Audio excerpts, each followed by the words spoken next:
Let's talk a little bit about a plant that I feel gets overlooked so often in herbal medicine and herbalism, and that is wild carrot or Queen Anne's lace. The Latin name for it is Daucus carota. You can find it growing on the side of roads or out in open fields, or if you let your lawn go a little bit crazy, it grows everywhere. It likes full sun. This plant has some amazing properties. It has been used for hundreds, if not thousands of years, medicinally, and nobody ever knows about it. No, it's I don't know why it's not an herbalist's go-to. So, what are some of the things it does?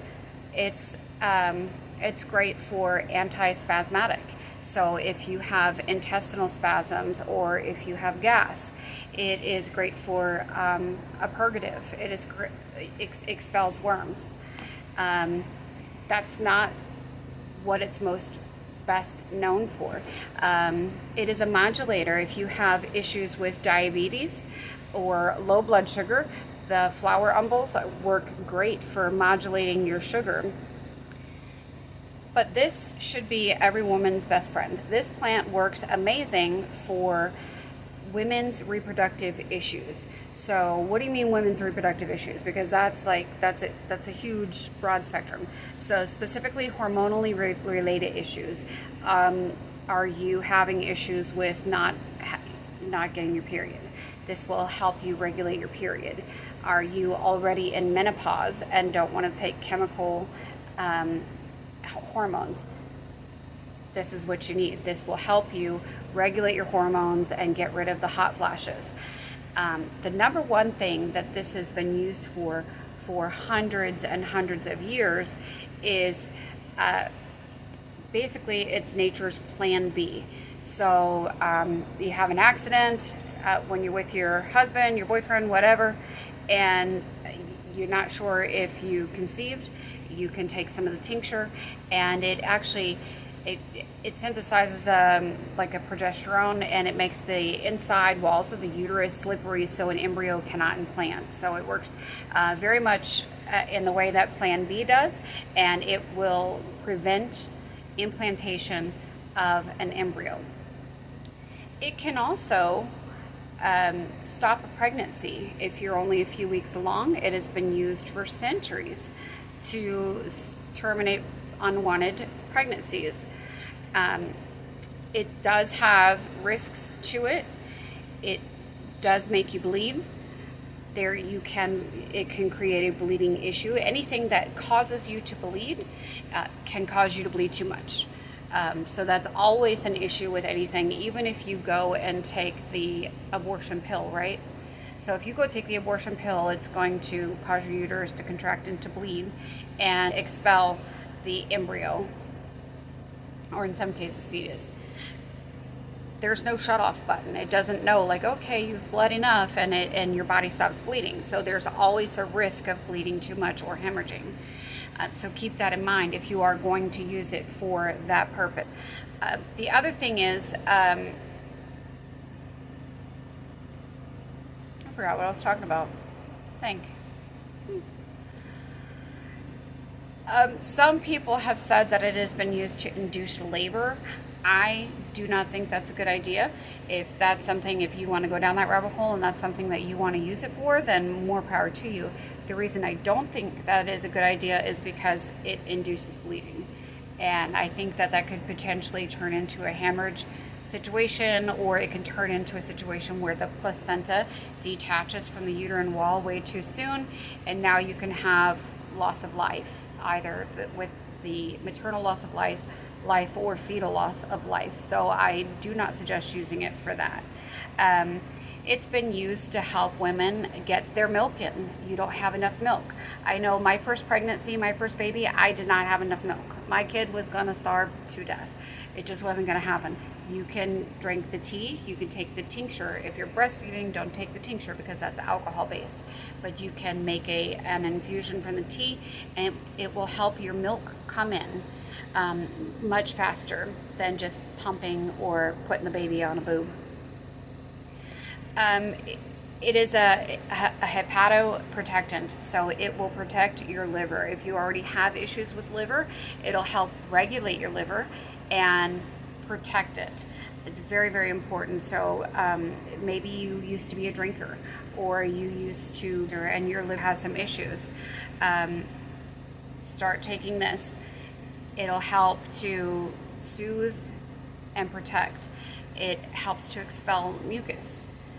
It's just that this plant does so many things that is just so overlooked so many times. And like I said, I don't understand why. There's a gnat flying around me. Can't find it. Okay, so how do you use this plant? You can use it as an infusion. You can use it as a tea. You can use the flower umbels. You can use the roots. You can use the seeds. I prefer to use tincture. I just think that it works easier. I make a big old jar. I put it in my tincture jars. It's there. It has a very, very long shelf life. Infusions and teas do not have a shelf life. So I always go for something that has a longer shelf life and it's readily available. Yes, if you get in trouble and you need to use it as a plan B or a pregnancy preventative and you need it right now, and you don't have tincture made up, this is not going to work for you, because a tincture makes 6 to 8 weeks or even 12 weeks to make. So then I would suggest using an infusion, but a tincture definitely would work better for that. And back to the pregnancy termination thing, this is not something that I would recommend for a midterm or late term termination. Okay, let me make that clear. If you are far along in your pregnancy, any further than a few weeks, don't take this. Don't do that. You're going to get into trouble with your body. You're going to have a crisis or emergency. You're going to bleed, possibly bleed out. It's just a shitty situation. If for whatever reason you're late in pregnancy and you need to terminate your pregnancy, the only real reason to do that would be is if there's a risk to the mother. The mother could possibly die if she continues her pregnancy, or let's say there's something detrimentally wrong with the fetus, and you have to terminate your pregnancy. In that case, that needs to be done in a clinical situation. That is not what this herb is for. So don't get that twisted. Don't think that that's what I'm saying, because I'm not.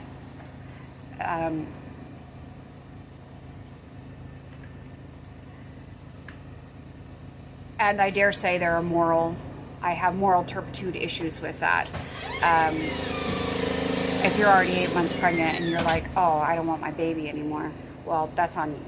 Don't use this herb. Don't refer to my video. Okay, so off of that subject, what else can this do? The oil. You can make an oil out of this, and an infused oil, and it is really good for wrinkles. I need to put some on my neck skin because that looks old as shit. You can use it for wrinkles. You can use it to heal wounds like burns. It's very, very good to heal burns. It's also really good to help get rid of scars. Make scars softer and smaller in appearance and fade them. It's good for age spots, which I have right there. It's good for all of that. So this plant is an amazing plant. It does a lot of really amazing things, and if you have it in your area and you feel confident in your identification, and you can refer to this video or there's a lot of other videos about it, about how to prepare it medicinally, and you feel confident in using it, I would suggest to keep this one in your apothecary. If you don't feel confident in using it or identifying it, I do offer the tincture and the oil and the dried plant for sale. You can always reach out to me and let me know what you need, and I can get it sent out to you, no problem. If you don't want to do that, buy your plant from a reputable source and make the tincture or infusion or oil yourself. Okay. Hope this helped.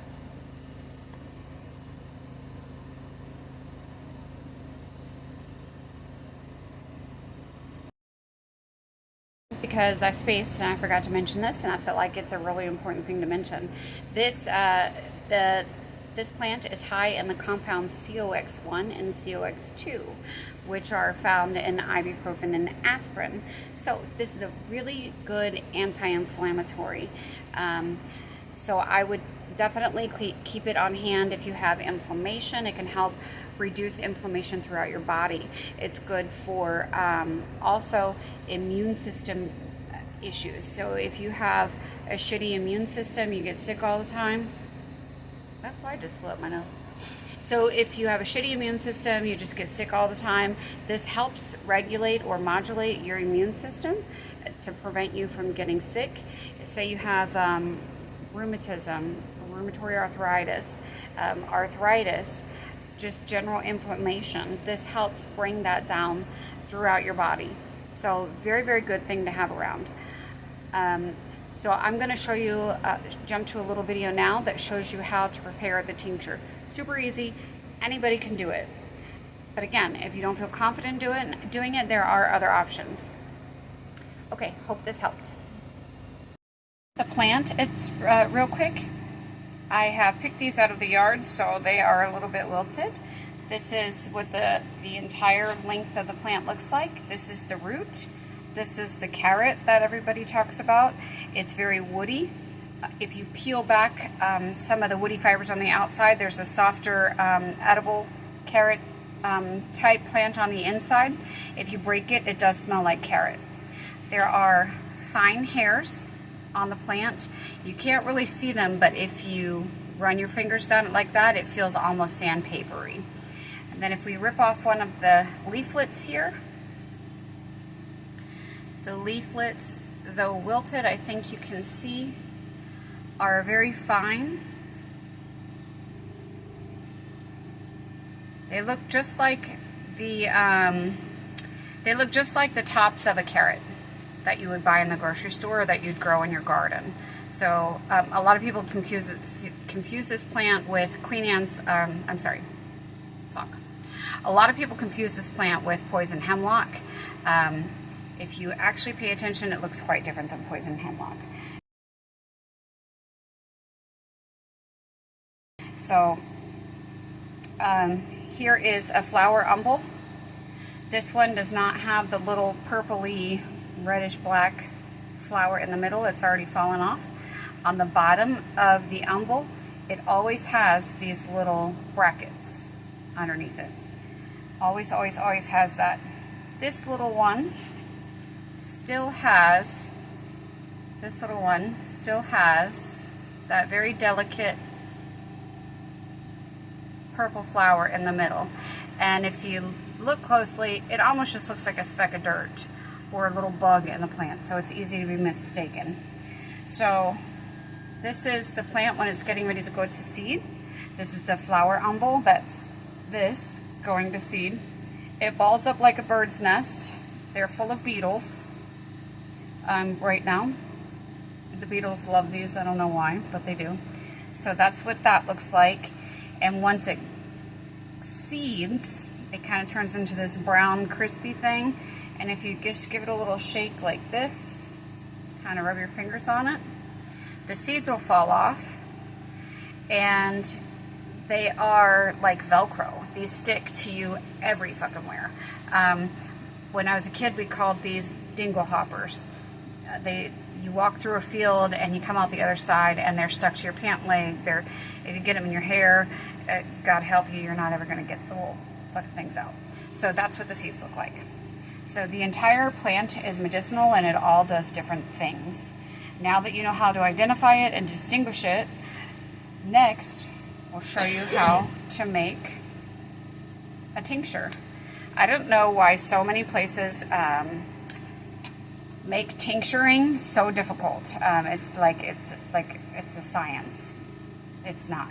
So throw it in here. We're gonna take our seed pods. We're gonna do a quick look over for any beetles. Pick those out of there. We don't want beetles in there. Okay, just stir the whole thing in there. Here is Some more.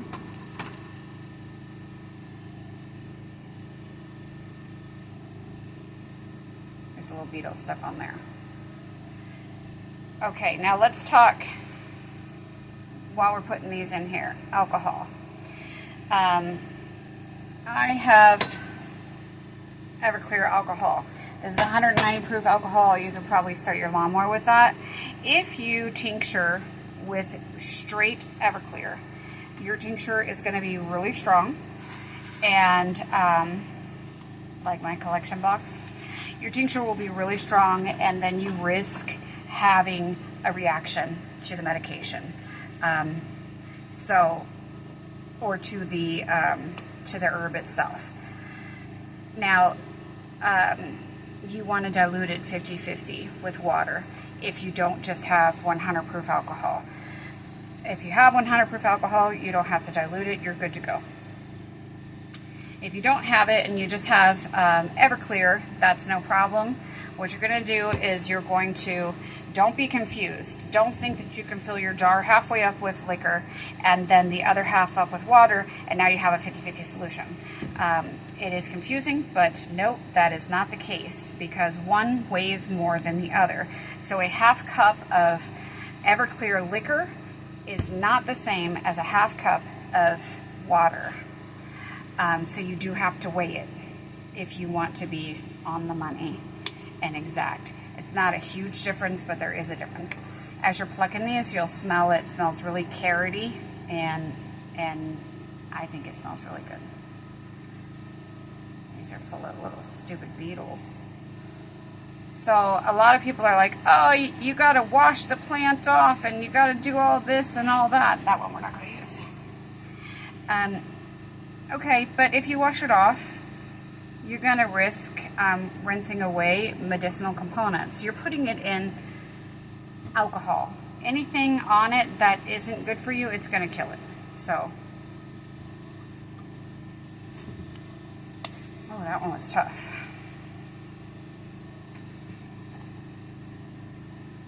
Okay, let's just get this all filled up. Okay, we've got the jar relatively full now. So we're going to start with our liquor and put the liquor in first. I would suggest to you to measure out your liquor and your water to make sure you're getting your ratios correct. I have done this a lot of times, and I'm not going to measure it. But you don't do that, because like I said, you can mix it wrong and it comes out too strong. Now you add your water. So what we don't want to do is just add it to the top of our plant, because if there's air in here, you're going to get a lot of discoloration in the plant, and you don't want that. So you're going to fill it all the way up.